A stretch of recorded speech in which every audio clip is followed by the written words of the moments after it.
Le royaume du divin fiat chez les créatures. Livre du ciel. Tome 36. Lorsque nous retrouvons notre intérêt, plus rien d'autre n'a d'importance. Nous donnons avec une telle abondance que les cieux en sont stupéfaits. Mon petit voyage dans le divin vouloir continue. Bien qu'il me semble que ce soit avec difficulté et pas à pas. Mais mon doux Jésus semble en être satisfait pourvu que je ne sorte pas de son fiat. Je peux dire que je suis réellement malade à cause des si nombreux incidents douloureux de ma pauvre existence. Alors, il se contente du peu que je fais.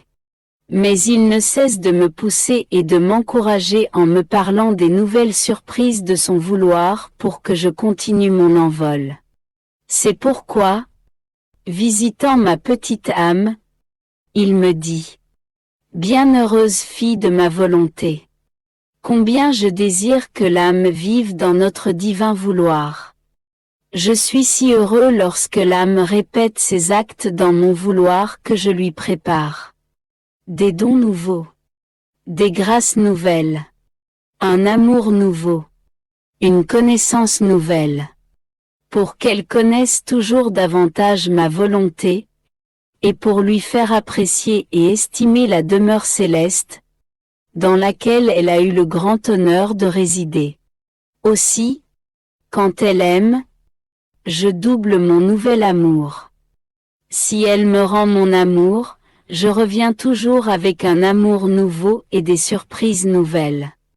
Si bien que la créature se sent tellement inondée que, confuse, elle répète. Est-il possible qu'un Dieu m'aime à ce point? Et en disant cela, emportée par mon amour, elle revient m'aimer et à nouveau je la surprends avec mon amour. Une compétition amoureuse s'installe. La petitesse humaine s'harmonise avec l'amour de son Créateur. Cette créature ne m'aime pas seulement pour elle-même. Elle ressent tellement mon amour qu'elle m'aime pour tous et pour toutes choses. Nous sentons que la créature nous aime. En chaque pas, en chaque mouvement, en chaque pensée, en chaque parole et battement de cœur de toutes les créatures. Elle nous aime dans le soleil, dans le vent, dans l'air, dans la mer. Il n'est rien en quoi elle ne nous aime pas. Et combien nous nous sentons heureux et glorifiés. Que cette créature nous aime en tout et en toutes choses. Ainsi, nous n'aimons pas seulement cette créature d'un amour nouveau, mais toutes les créatures. Il se produit de tels prodiges dans un seul acte d'amour dans ma volonté que le ciel tout entier se presse pour être spectateur et profiter des nouvelles surprises de notre amour. Notre divinité elle-même attend avec une joie indicible. Que la créature vienne dans notre vouloir pour nous aimer. Afin que nous puissions faire une démonstration de notre amour et nous sentir aimés partout. Ainsi, notre amour sort dans le champ pour faire son chemin. Et non seulement il sort, mais lorsque la créature répète son acte dans notre fiat, nous sortons également. Notre puissance, notre bonté, notre sagesse, auxquelles tous pourront prendre part. Nous aurons la joie de voir des générations humaines investies de notre pouvoir nouveau, de notre bonté et de notre sagesse nouvelle. Que ne ferons-nous pas pour cette créature qui vit dans notre vouloir? Nous en arrivons à lui donner le droit de juger avec nous. Et si nous voyons qu'elle souffre? Parce que le pécheur doit subir des jugements rigoureux. Afin de ne pas la laisser souffrir, nous adoucissons notre juste sévérité. Et cette créature nous fait donner le baiser de pardon. Et pour la satisfaire, nous lui disons, « Pauvre enfant, tu as raison. Tu es à nous et tu fais également partie des autres. Tu ressens en toi tes liens avec la famille humaine. Aussi, Tu voudrais que nous pardonnions à tous. Nous ferons ce que nous pouvons pour te satisfaire. Pourvu que la créature ne méprise pas ou ne rejette pas notre pardon. Cette créature dans notre volonté est la nouvelle Pâque qui veut mettre son peuple en sécurité. Oh! Comme nous sommes heureux d'avoir cette créature toujours avec nous dans notre vouloir. Parce qu'à travers cette créature nous nous sentons plus enclins à faire preuve de miséricorde, à concéder des grâces, à pardonner les pécheurs les plus obstinés et à abréger les souffrances des âmes du purgatoire. Pauvre fille!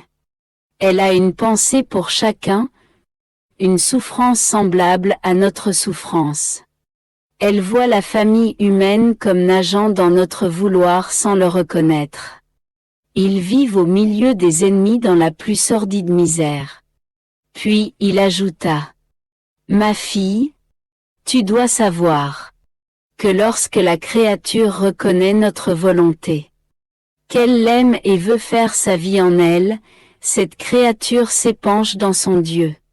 Et Dieu s'épanche lui-même dans cette créature. Avec cet épanchement mutuel, Dieu fait sienne la créature, la fait participer à tous ses actes, se repose dans la créature, la nourrit et la fait grandir toujours davantage dans ses actes. Et la créature fait sien Dieu. Elle sent partout sa présence et prend son repos dans celui qui l'aime et qui forme sa vie et la vie de toutes choses. De plus, comme la créature accomplit son acte dans notre fiat, nous sentons le lien de tous les êtres créés. Dans cet acte, elle veut nous donner et nous faire trouver toutes les créatures et toutes choses. Cette créature nous semble faire que tous les êtres nous rendent visite pour que tous nous reconnaissent, tous nous aiment, et tous fassent leur devoir envers leur Créateur. Et cette créature se fait le substitut de tous, aime pour tous et en toutes choses. Rien ne doit nous manquer en un seul acte accompli dans notre vouloir. Sinon, nous ne pouvons pas dire que c'est notre acte. Notre volonté, pour son décorum et son honneur, offre à la créature tout ce que les autres créatures et toute la création devraient nous rendre s'ils avaient la raison. Si nous ne trouvions pas notre volonté en ce que fait la créature, ainsi que toute la gloire, l'honneur et la réciprocité qui nous sont dus, pour avoir donné la vie à tant de créatures et pour avoir créé tant de choses pour le maintien de ces vies, où pourrions-nous les trouver? Notre volonté, qui est vie et soutien de toutes choses, diffusée en tout, est notre très grande gloire. La créature qui vit en elle lui fournit l'occasion de lui faire accomplir ce que chaque créature devrait nous donner, en gloire et en réciprocité pour les avoir créés. Nous savions que la créature était finie. Sa petitesse ne pouvait pas nous donner l'amour ni la gloire complète. Aussi, nous avons exposé notre être divin et la puissance de notre vouloir pour recevoir ce qui nous était dû. Et la créature, en vivant dans notre vouloir, était la garantie qu'elle nous aimerait et nous glorifierait pour tous. Ainsi, il y a des droits que nous exigeons pour que la créature vive dans notre volonté. Des droits de création, de rédemption. Des droits de puissance, de justice et d'immensité. La créature ne peut pas le faire seule, à moins qu'elle ne le fasse unie avec notre vouloir. Et ainsi nous pouvons dire: la créature nous aime et nous glorifie comme nous le voulons et le méritons. Par conséquent, si tu veux nous donner toutes choses et nous aimer pour tous, vis toujours dans notre vouloir. Et nous trouverons toutes choses en toi, et nos droits seront satisfaits. Mon pauvre esprit se sent transporté dans la mer de la divine volonté par une force suprême. Et j'ai beau la parcourir en tous sens, je n'arrive jamais à en faire le tour. Elle est si immensément grande qu'il n'est pas permis à ma petitesse de la regarder ou de l'embrasser tout entière. Et même s'il me semble y avoir marché, son immensité est telle que j'ai l'impression de n'avoir fait que quelques pas. J'étais émerveillée. Alors mon aimable Jésus m'a fait sa petite visite et il m'a dit: « Ma bonne fille, mon immensité est inaccessible. La créature ne peut pas l'embrasser tout entière. Et peu importe ce que nous donnons de ce qui est à nous, comparé à notre immensité, ce sont à peine quelques gouttes. Sache qu'un seul acte de notre volonté est si grand, qu'il surpasse toutes les choses possibles et imaginables et qu'il enferme et embrasse en lui-même tous les êtres et toutes choses. Aussi, lorsque la créature offre son acte et l'accomplit investi par notre vouloir, la gloire que nous recevons est si grande que son acte occupe toute la création. Car la création n'a pas la raison. Tandis que l'acte dans lequel la créature nous fait agir possède la plénitude de la raison humaine, laquelle, investie par la raison divine, surpasse le ciel, le soleil et toute chose. Par conséquent, si notre gloire est grande, la réciprocité de l'amour que nous recevons semble incroyable et le bien que la créature reçoit est incalculable. Lorsque la créature nous donne son acte et que nous le faisons nôtre, chacun veut se donner soi-même à la créature. Le soleil avec sa lumière, le ciel avec son immensité, le vent avec sa puissance et son empire. Toutes les choses trouvent une place dans cet acte et veulent se donner parce que leur Dieu vient pour être glorifié, avec la plénitude de la raison humaine dont elles sont privées. Jésus gardait le silence et je me disais: comment est-il possible que notre acte acquiert tant de bien? Uniquement en entrant dans la divine volonté? Jésus ajouta: ma fille, cela se produit d'une façon simple et presque naturelle. Parce que notre être divin est très simple. De même que nos actes. Tu dois savoir que tout ce que la créature devrait faire de bien a été fait, formé, et nourri par notre divin vouloir. On peut dire que les actes de cette créature existaient, existent et existeront dans ma volonté. Ils s'y trouvent ordonnés et disposés. Chacun d'eux a sa place dans notre vouloir. De plus, ils sont premièrement formés en nous. Puis, chacun en son temps, nous leur donnons le jour. En entrant dans notre vouloir, l'âme trouve toute chose comme lui appartenant déjà et que nous voulons qu'elle prenne. Par conséquent, les actes humains trouvent nos actes divins établis par nous pour cette âme. Les actes humains se précipitent dans nos actes divins qui leur appartiennent déjà. Ils les transforment en eux-mêmes et s'y enferment. Ils les embrassent. Et l'acte humain devient ainsi un acte divin. Et comme notre acte divin est grand et immense, alors que l'humain est petit, il se sent dispersé dans le divin comme s'il avait perdu sa vie. Mais ce n'est pas vrai. La petite vie existe, la raison humaine s'est dispersée, elle est fermée. Elle s'est laissée occuper par la nôtre. Pour son très grand honneur et pour notre très haute gloire. Parce que nous avons donné ce qui est nôtre à la créature. Et jouant avec le petit atome de la volonté humaine. Nous accomplissons des prodiges d'amour, de sainteté et de gloire pour nous, mêmes, propres, à étonner le ciel et la terre et à nous faire sentir payés de retour pour avoir créé la créature avec toute la création. Tu dois savoir que tout ce que la créature fait dans notre volonté demeure écrit en lettres de lumière indélébiles dans notre fiat. Ce sont ces actes qui, avec leur valeur infinie, auront le pouvoir de donner le royaume de notre volonté à la créature. C'est pour cette raison que nous attendons que ces actes soient accomplis. Ils nous donneront une telle réciprocité d'amour et de gloire, et au vivant tant de grâce, que les parts entre le Créateur et la créature deviendront égales afin que notre volonté soit capable de régner parmi la famille humaine.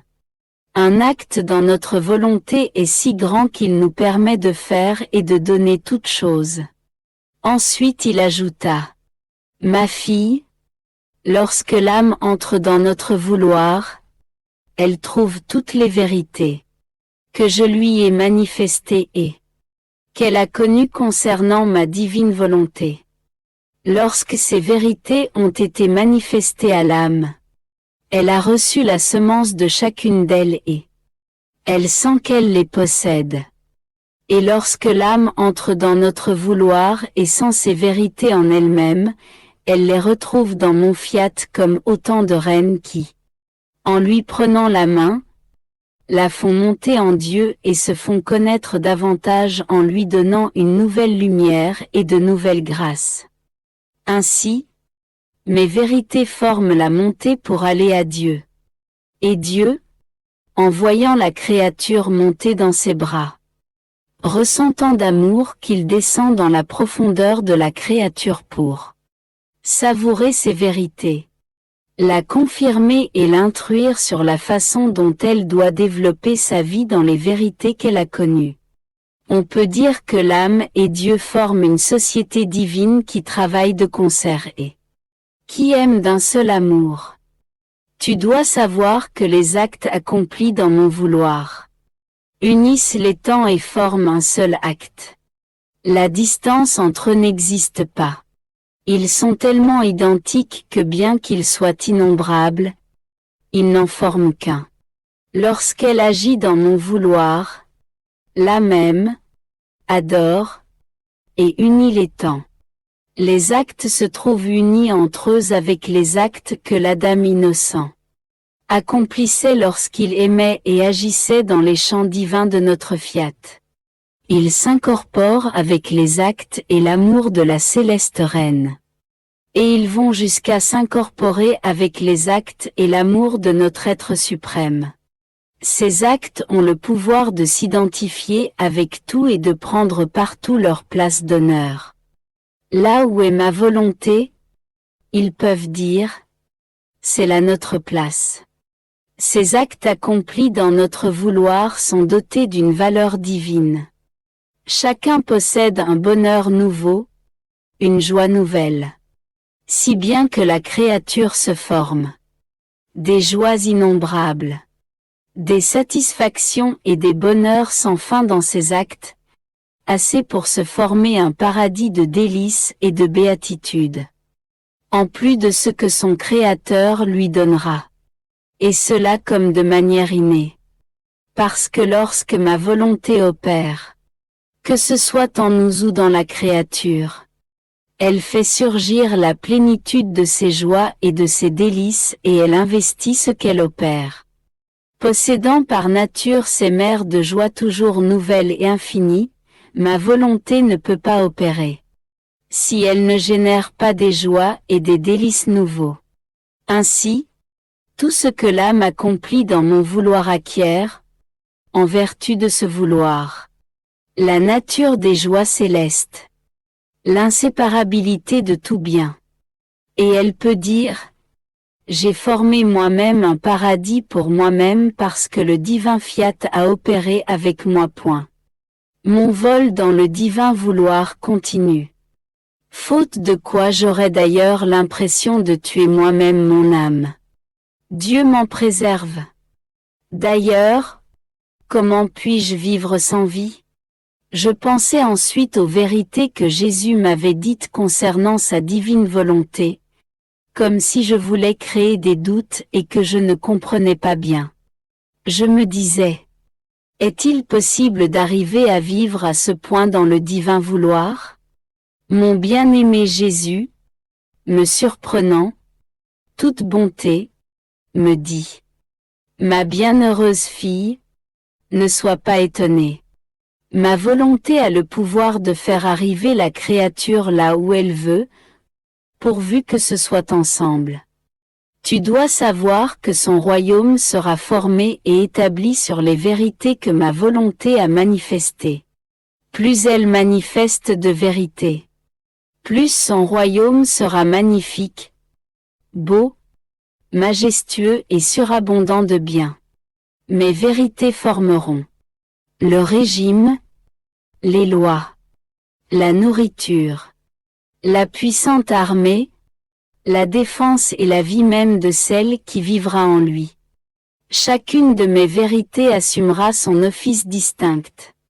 L'une sera un maître, une autre un père aimant, une autre encore une très tendre mère qui, afin de ne pas exposer son enfant au danger, le porte dans son sein, le berce dans ses bras, le nourrit de son amour et l'habille de lumière. En somme, chaque vérité sera porteuse d'un bien particulier. Vois-tu quelle sera la richesse du royaume de ma volonté après avoir dit tant de vérités? Il me déplaît que tu ne sois pas attentive à tout écrire. Car il leur manquera alors un bien puisque les créatures recevront en fonction de ce qu'elles connaissent. La connaissance apportera la vie, la lumière et le bien que possède cette connaissance. Il est presque impossible de posséder un bien sans le connaître. Ce serait comme s'il nous manquait des yeux pour voir, une intelligence pour comprendre, des mains pour agir, des pieds pour marcher, un cœur pour aimer. La première chose que fait la connaissance est de donner des yeux, pour que la créature ne continue pas à être une pauvre aveugle. Et en se faisant voir par la créature, la connaissance se fait comprendre. Afin que la créature désire le bien et la vie que la connaissance veut lui donner.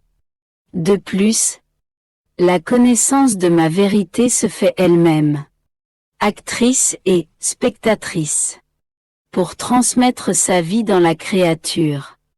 Tu dois savoir que les actes accomplis dans mon vouloir sont inséparables, mais très distincts entre eux, distincts en sainteté, en beauté, en amour et en sagesse.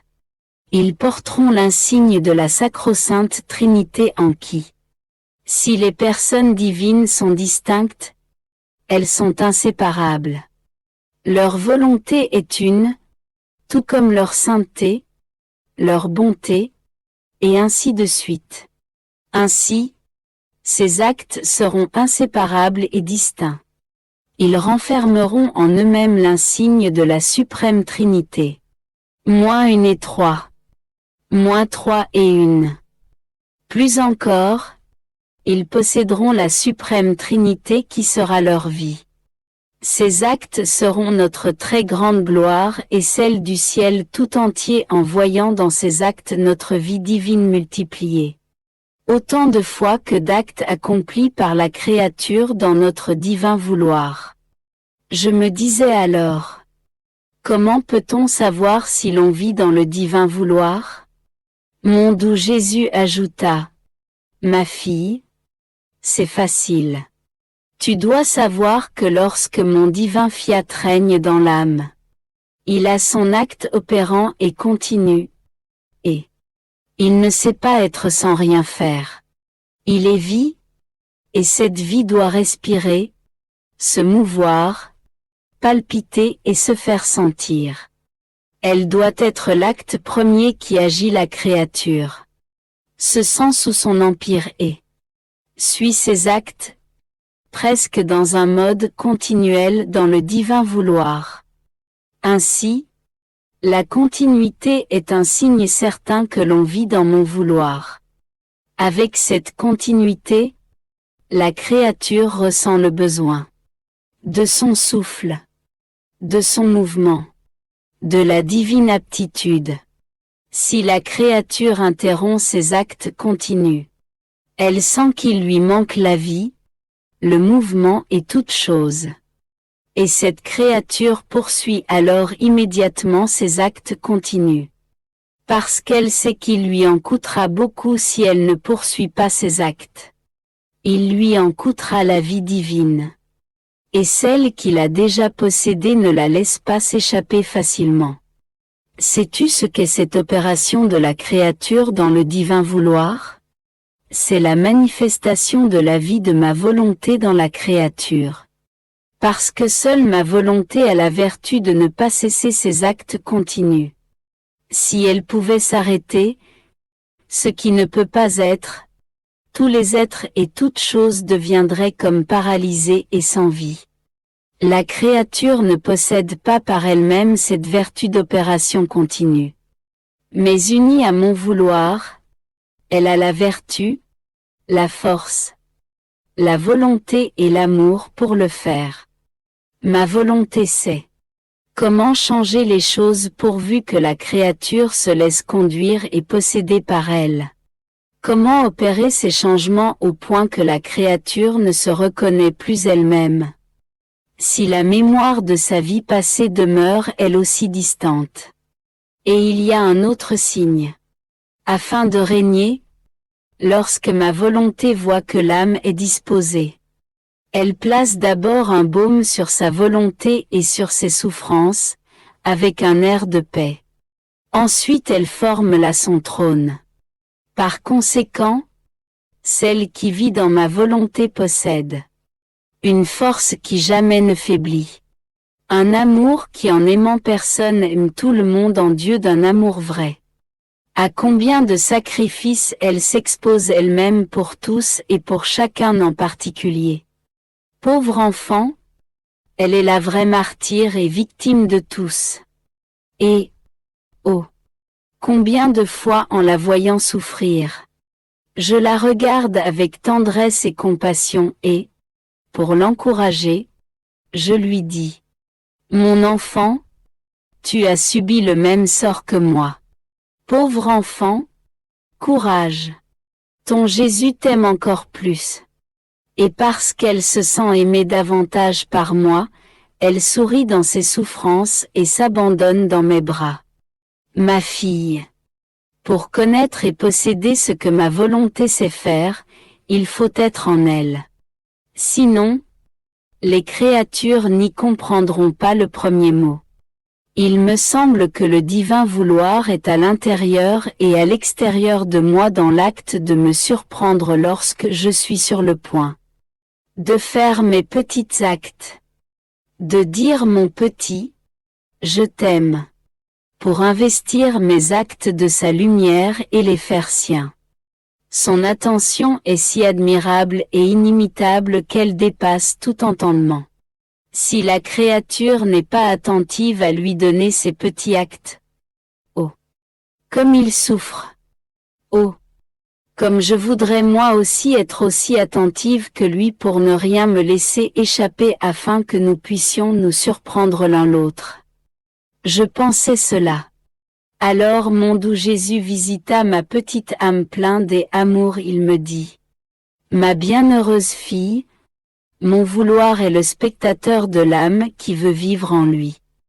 Il attend qu'elle aime pour aimer avec elle.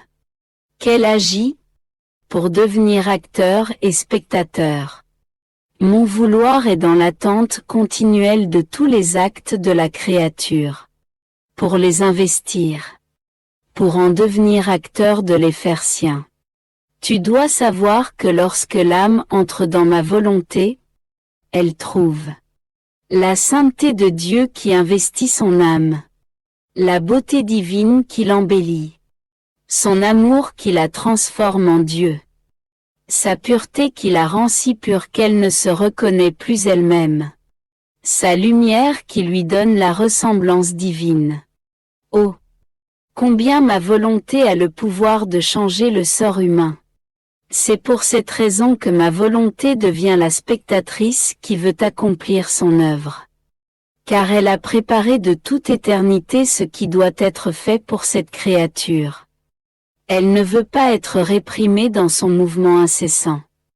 Elle en arrive à enfermer cette créature dans son mouvement éternel. Pour recevoir et donner.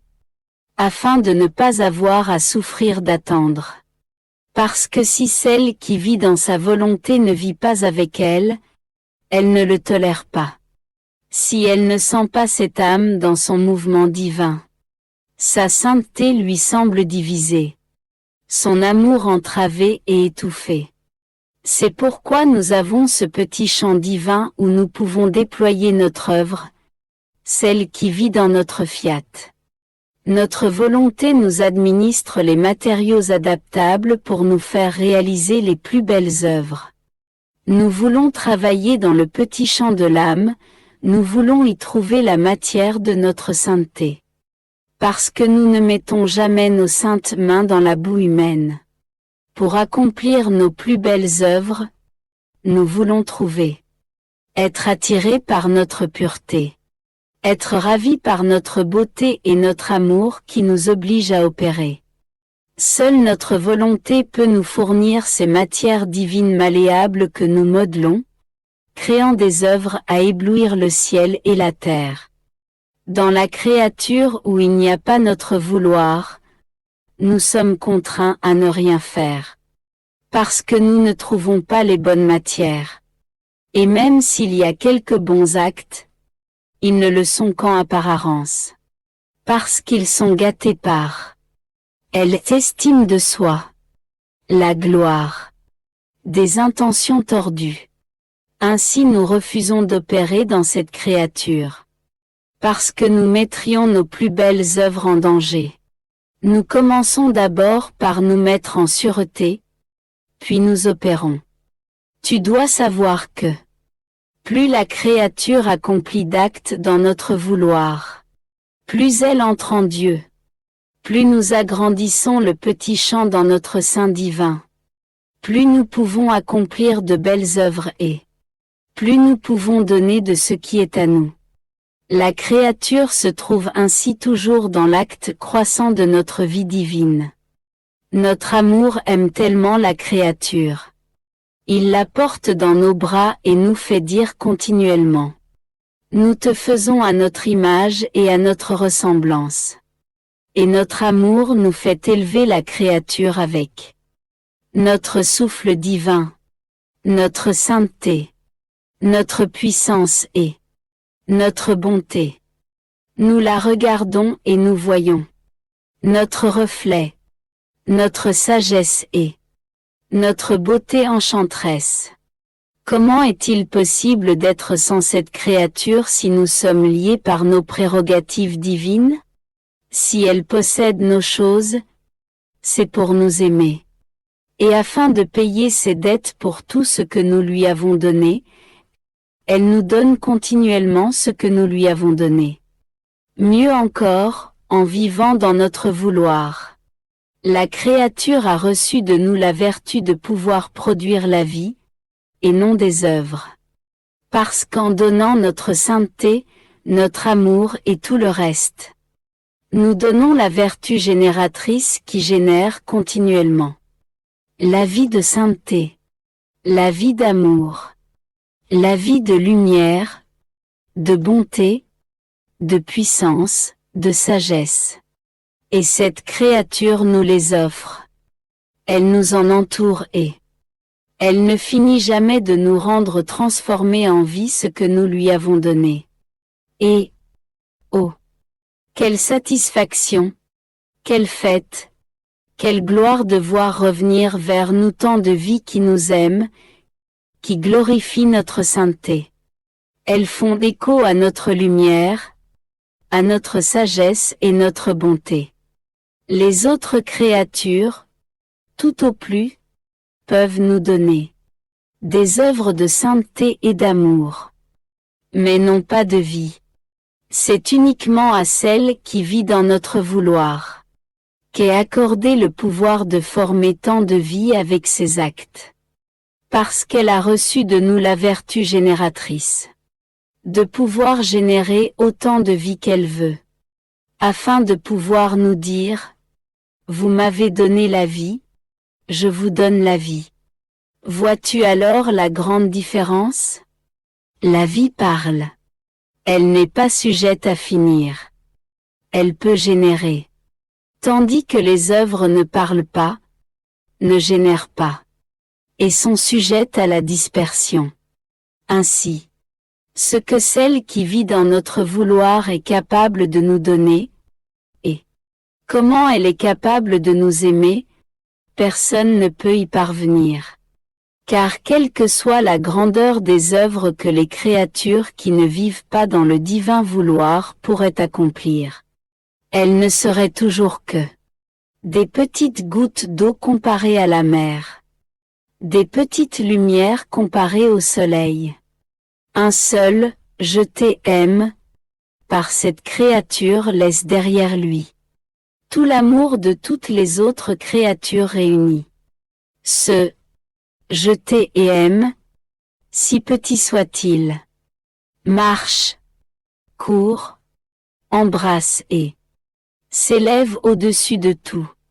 Il vient dans nos bras, pour nous embrasser et pour nous caresser 1000 et 1000 fois, pour nous dire tant de belles choses sur notre amour. Il se réfugie dans notre sein et nous l'entendons toujours nous dire « Je t'aime, je t'aime, je t'aime, vie de ma vie. Vous m'avez généré et je vous aimerai toujours. Quoi qu'elle fasse, elle forme la vie. Si elle accomplit des actes bons et saints, en possédant la vie de notre volonté, la créature génère la vie de notre bonté et de notre sainteté. Et en venant dans nos bras, ces actes nous parlent de l'histoire de notre bonté et de notre sainteté. Et, oh, combien de belles choses elles nous disent! Avec combien de grâce elles nous parlent de notre bonté, de la hauteur et de la grandeur de la sainteté que nous possédons. Elles n'arrêtent jamais de dire combien nous sommes bons et saints.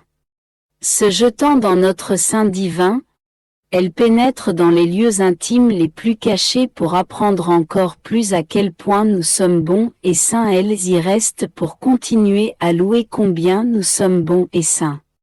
Et, oh, comme il est beau d'entendre notre divine histoire racontée par une volonté humaine unie à la nôtre, qui lui suggère ce qu'est son Créateur.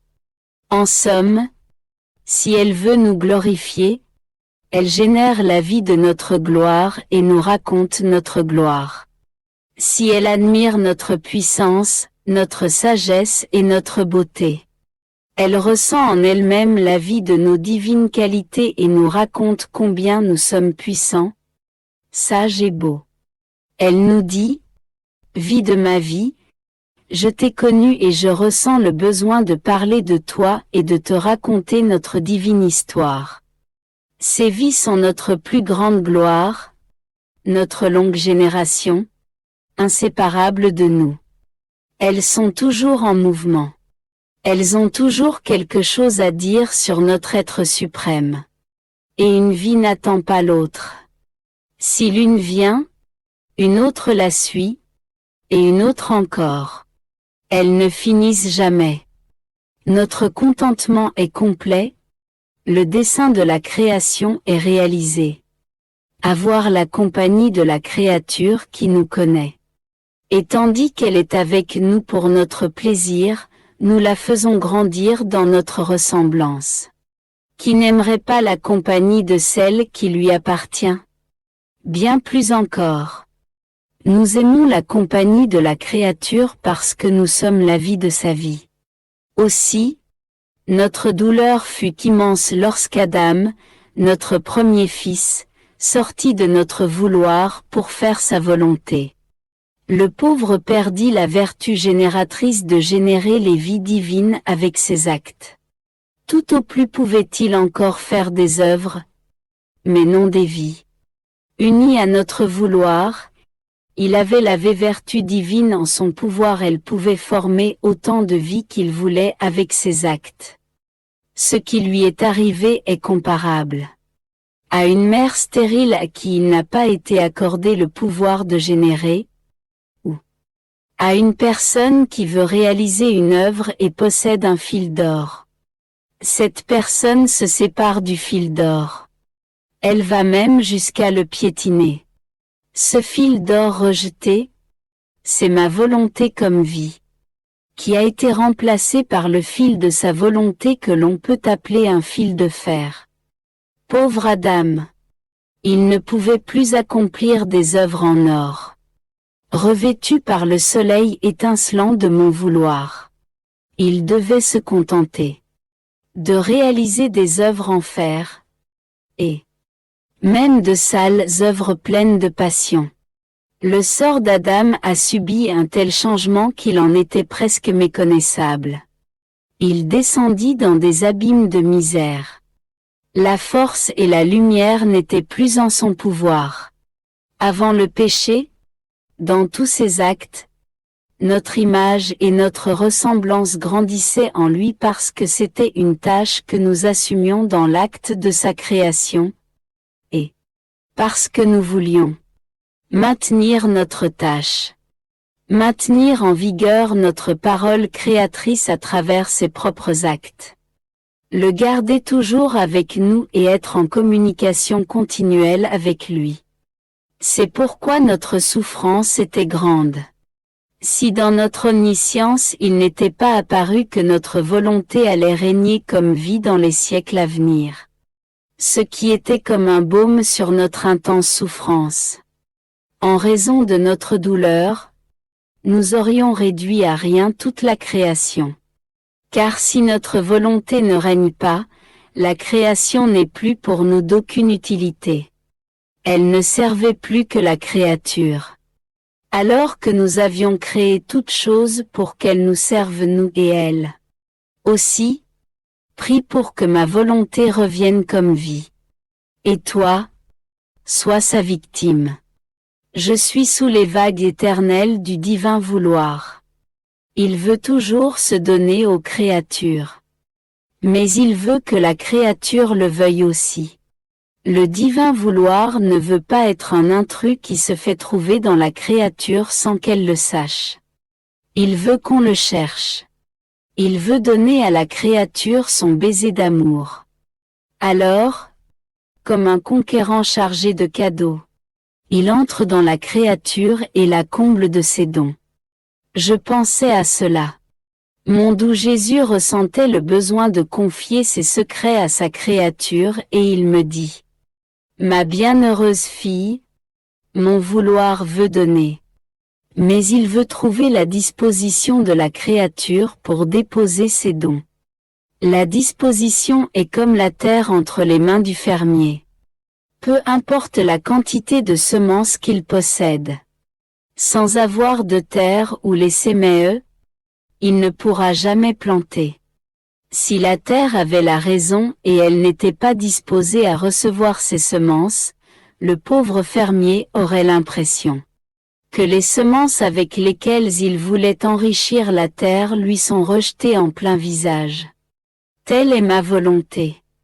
Elle veut donner, mais si elle ne trouve pas l'âme disposée, elle ne trouvera pas d'endroit où placer ses dons. À son grand désespoir, elle aura l'impression qu'ils lui sont rejetés en plein visage. Et si elle voulait parler à l'âme, elle la trouverait sans oreille pour se faire entendre. Ainsi, la disposition prépare l'âme, ouvre les portes divines, donne l'ouïe, et met l'âme en communication. L'âme entend la disposition avant ce que mon vouloir veut donner. De telle sorte qu'elle aime et attend ce qu'elle doit recevoir. Si elle n'est pas disposée, nous ne donnons rien. Parce que nous ne voulons pas exposer nos dons à l'inutilité. La disposition est comme la terre pour le fermier, qui se soumet à ce que le fermier veut faire. Elle se laisse travailler, sarclée, et elle met en sûreté dans ses sillons la semence qu'il veut lui donner. C'est la même chose avec notre être suprême.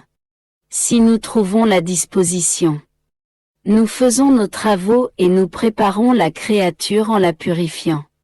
De nos mains créatrices, nous préparons l'endroit où placer nos dons et former nos plus belles œuvres. Mais si l'âme n'est pas disposée, malgré toute notre puissance, il n'y a rien que nous puissions faire. Parce que son intérieur est obstrué par des pierres, des épines et de viles passions. Et comme l'âme n'est pas disposée, elle ne nous permet pas de les enlever. Combien de sainteté part ainsi enfumée en raison du manque de disposition.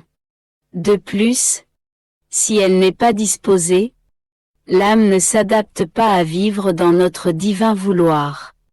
Elle a même l'impression que notre vouloir n'est pas pour elle. La sainteté de notre vouloir renverse la créature. Sa pureté lui fait honte, sa lumière l'aveugle. Mais si l'âme est disposée, elle se jette dans les bras de notre vouloir et elle nous laisse faire ce que nous voulons avec elle. Elle est comme un tout petit enfant qui reçoit nos œuvres avec tellement d'amour que nous en sommes ravis. Notre vouloir, que fait-il? Il répand son mouvement divin. Avec ce mouvement divin, l'âme trouve toutes nos œuvres en action. Elle les embrasse, les investit de son petit amour. Elle trouve ma conception et ma naissance en action. Et non seulement je la laisse faire, mais j'y trouve tant de plaisir que je me sens payé de retour pour être né sur la terre. Parce que je trouve une âme qui renaît avec moi. Mais cette âme va encore plus loin. Le mouvement divin qu'elle possède la fait courir partout et trouver, comme une armée puissante, tout ce que mon humanité a fait. Mes larmes, mes paroles et mes prières. Mes pas et mes souffrances. Cette âme prend tout, embrasse et adore tout. Il n'est rien de tout ce que j'ai fait qu'elle n'investisse de son amour. Et que fait-elle alors? Elle fait que tout lui appartient. Avec un charme et une manière infantile. Elle enferme tout dans son sein. Elle s'élève jusqu'à notre divinité. Elle dispose tout autour de nous et, avec un transport d'amour, elle nous dit « Adorable Majesté, voyez combien de belles choses je vous apporte. Tout est à moi. Je vous apporte tout parce que tout cela vous aime, vous adore, vous glorifie en retour pour tout l'amour que vous avez pour moi et pour nous tous. » Ce mouvement divin que mon vouloir place dans la créature qui vit en lui est la vie nouvelle qu'elle reçoit. Avec ce mouvement, elle a un droit sur tout. Ce qui est à nous est aussi à la créature. C'est pour cette raison qu'elle peut tout nous donner. Et, oh, combien de surprises elle nous fait! Elle a toujours quelque chose à nous donner. Avec ce mouvement divin, elle a la vertu de courir partout. Un instant, elle nous apporte la création pour nous aimer tout comme nous l'avons aimé dans toutes les choses créées. Un autre moment, elle nous apporte toutes les créatures qui nous aiment pour nous aimer pour tous et avec tout. Une autre fois, elle nous apporte tout ce que j'ai fait lorsque j'étais sur terre. Afin de pouvoir nous dire « Je vous aime comme vous vous aimez vous-même ». Cette créature n'arrête jamais. Il semble qu'elle ne peut pas vivre sans nous faire de nouvelles surprises d'amour. Elle veut pouvoir nous dire « Je vous aime toujours ». Et nous appelons cette créature notre joie, notre bonheur perpétuel. Parce qu'il n'y a pas de plus grande joie pour nous que l'amour continu de la créature. Car tu dois savoir qu'un seul acte accompli dans notre vouloir est plus qu'un soleil qui se lève. Celui-ci avec sa lumière investit toute la terre, la mer, les fontaines, et le plus petit brin d'herbe n'est pas oublié. Tout est revêtu de lumière. De la même manière, un acte accompli dans notre vouloir. Court, cherche, investit toute chose. Forme son manteau d'argent resplendissant en dehors et à l'intérieur des créatures. Ainsi parés, il les apporte devant notre adorable majesté. Pour qu'elle nous prie dans notre volonté. Avec des voix de lumière et d'amour qui parlent pour tous. Et plaçant un doux enchantement sur nos pupilles divines. Elle nous fait voir toutes les créatures habillées de notre divine lumière. Et nous exaltons le pouvoir de notre fiat. Qui, avec la puissance de sa lumière, sait comment cacher les misères humaines et les convertir en lumière. On ne refuse rien à un de ses actes. Parce qu'il a le pouvoir de nous donner toutes choses et de compenser pour tout. En entendant cela je me disais, si une créature vivant encore sur terre et qui vit dans le divin vouloir peut faire tant de choses avec un seul acte, que ne pourront pas faire les bienheureux dans le ciel qui vivent dans la vie éternelle? Et monde où Jésus ajouta, ma fille, il y a une grande différence entre les bienheureux et l'âme qui est encore sur la terre. Les bienheureux n'ont rien à ajouter.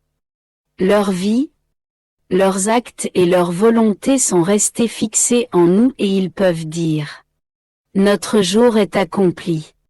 Il ne leur est pas accordé de faire plus. Nous pouvons tout au plus leur donner des joies nouvelles et un amour nouveau.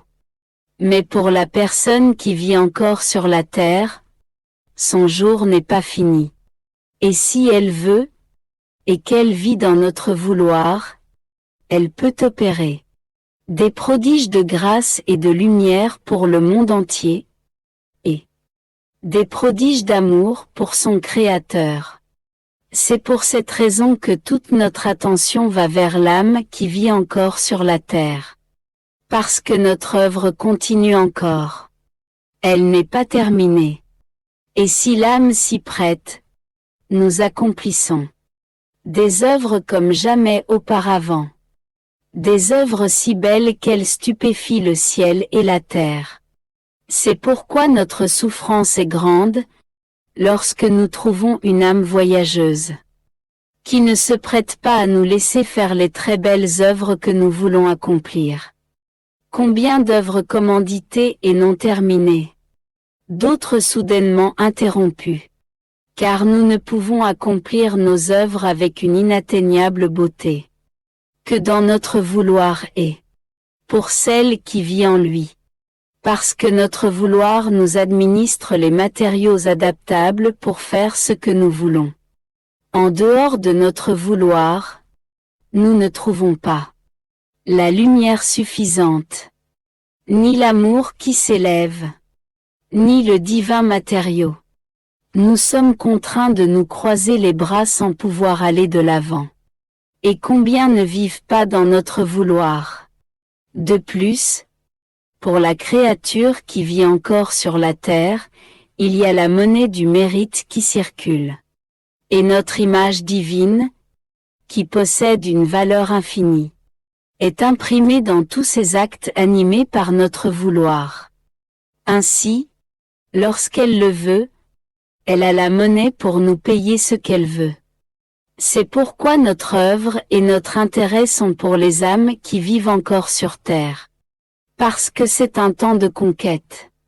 Alors qu'au ciel, il n'y a plus d'acquisition, mais uniquement la joie et le bonheur. Je faisais ma ronde dans les actes que le divin vouloir avait fait par amour pour nous. Il me semble qu'il voulait que soit reconnu dans ce qu'il a fait. Combien il nous a aimés et combien il nous aime encore d'un amour qui ne finit pas. Et je me disais, quel bien est-ce que je fais en retournant toujours dans les actes du divin vouloir? Me surprenant, mon toujours aimable Jésus, toute bonté, me dit, ma bienheureuse fille, Tu dois savoir que tout ce que nous avons fait, aussi bien dans la création que dans la rédemption, n'était rien d'autre que former la dot de nos biens et de nos œuvres pour les créatures. Celle qui entre dans notre vouloir vient prendre possession de sa dot, la reconnaître et l'aimer. Lorsque cette créature parcourt notre vouloir pour connaître l'immensité de la dot que son Créateur lui a constituée, cette créature forme ainsi son jour dans le temps. Elle forme alors autant de jours qu'elle fait de rondes et de marches dans notre vouloir, pour le connaître et l'aimer. C'est pour cette raison que je lui ai donné cette grande dot, qu'elle peut recevoir et connaître dans le temps, parce qu'elle forme ainsi ces jours qui seront les jours, qui couronneront le jour éternel d'éternité qui ne finit jamais. Par conséquent, plus elle fait de rondes dans mon vouloir, plus elle forme de jours qui la rendront plus riche et plus glorieuse dans le ciel. Et si la créature ne prend pas soin de reconnaître, de posséder et d'aimer cette grande dot, elle sera une pauvre malheureuse qui vit dans la misère, forcée de mourir de faim, alors qu'elle possède tant de biens. Ce serait comme pour un père qui fait don de ses grandes richesses à son fils, lequel ne cherche pas à les connaître ni à les posséder pour jouir de la dot que son père lui a laissée, malgré toute cette dot que ce fils pourrait posséder. Il n'est pas considéré comme riche parce qu'il ne s'occupe pas de ses biens. Elle est pauvre. Et on peut dire qu'il a perdu la noblesse du père, comme s'il n'était pas un fils légitime. Quelle souffrance ce serait pour ce pauvre père si riche et qui voit son fils pauvre, couvert de haillons et mendiant son pain. Ce fils, s'il en avait le pouvoir, ferait mourir son père de douleur. C'est dans cet état que se trouve notre être suprême. Tout ce que nous avons créé est une dot que nous laissions à la créature pour la rendre heureuse et riche, lui faire connaître qui nous sommes, combien nous l'avons aimée et tout ce que nous avons fait pour elle. Par conséquent, celle qui ne fait pas sa ronde dans nos œuvres, ne les reconnaît pas, ne les possède pas, et ne forme pas le mérite de ses jours dans le temps. N'est-ce pas là une grande douleur pour nous? Aussi, viens toujours dans nos œuvres. Plus tu viendras, plus tu les reconnaîtras, plus tu les aimeras et plus tu auras le droit d'en prendre possession. De plus, chaque acte accompli dans ma volonté est un messager de paix qui part de la terre et vient jusqu'au ciel apporter la paix entre le ciel et la terre. Chaque parole dite sur mon vouloir apporte le lien de paix. Le premier bien que reçoit celle qui vit en lui est le lien de paix entre elle et nous. Elle se sent comme embaumée de notre paix divine. Avec ce lien de paix, elle ressent en elle-même la vertu d'agir comme artisane de paix entre le ciel et la terre. Tout est paix en elle. Ses paroles, ses regards, ses mouvements sont pacifiques. Oh! Combien de fois, avec une seule parole, elle met la paix entre nous et les créatures. Un seul de ces doux et pacifiques regards nous blesse et nous fait changer en grâce les flagellations. Par conséquent, tous ces actes ne sont que des liens de paix, des messagers pacifiques qui apportent le baiser de paix des créatures à Dieu, et de Dieu aux créatures. Plus la créature vit dans notre volonté, plus elle pénètre dans notre famille divine, plus elle acquiert nos manières, plus elle en vient à connaître nos secrets et nous ressemble davantage, plus nous l'aimons. Plus elle nous aime et nous met en condition de toujours lui donner de nouvelles grâces, de nouvelles surprises d'amour. Nous la gardons dans notre maison comme faisant partie de notre famille. Nous pouvons dire Elle mange à notre table et dort sur nos genoux. Vivre sans cette créature est pour nous impossible. Notre vouloir nous lie de telle manière qu'il nous rend la créature aimable et attrayante. De telle sorte que nous ne pouvons pas être sans elle ni elle sans nous. Ensuite il ajouta: Ma fille, notre désir que la créature vive dans notre vouloir est grand. Nous nous trouvons dans la condition d'une pauvre mère qui ressent le besoin de donner naissance et ne peut pas. Elle n'a pas d'endroit où placer son enfant. Ni personne pour le recevoir. Ni à qui le confier. Pauvre mère, comme elle souffre. Notre être suprême se trouve dans un tel état. Nous ressentons le besoin de nous générer nous-mêmes, mais où allons-nous nous mettre? Si notre volonté n'est pas la vie de la créature, il n'y a pas de place pour nous. Nous n'avons personne à qui nous confier ni personne pour nous nourrir, nous ne trouvons pas l'escorte nécessaire à notre adorable majesté. Et comme notre très sainte Trinité est toujours dans l'acte de générer, ces naissances demeurent réprimées en nous. Alors que nous voulons générer notre divine Trinité dans les créatures. Mais comme elles ne vivent pas dans notre vouloir, il n'y a personne pour recevoir notre divine génération. Quelle souffrance de nous voir enfermés en nous-mêmes, sans pouvoir déployer le grand bien que notre génération éternelle peut faire aux créatures. Notre volonté embrasse toute chose, et celle qui vit en elle, en formant ses actes, se fait ainsi la messagère de tous. Si elle aime, elle nous apporte l'amour de tous. Si elle adore, elle nous apporte l'adoration de tous. Si elle souffre, elle satisfait pour tous. Un seul acte dans notre vouloir doit surpasser, enfermer et embrasser tous les êtres et toutes choses.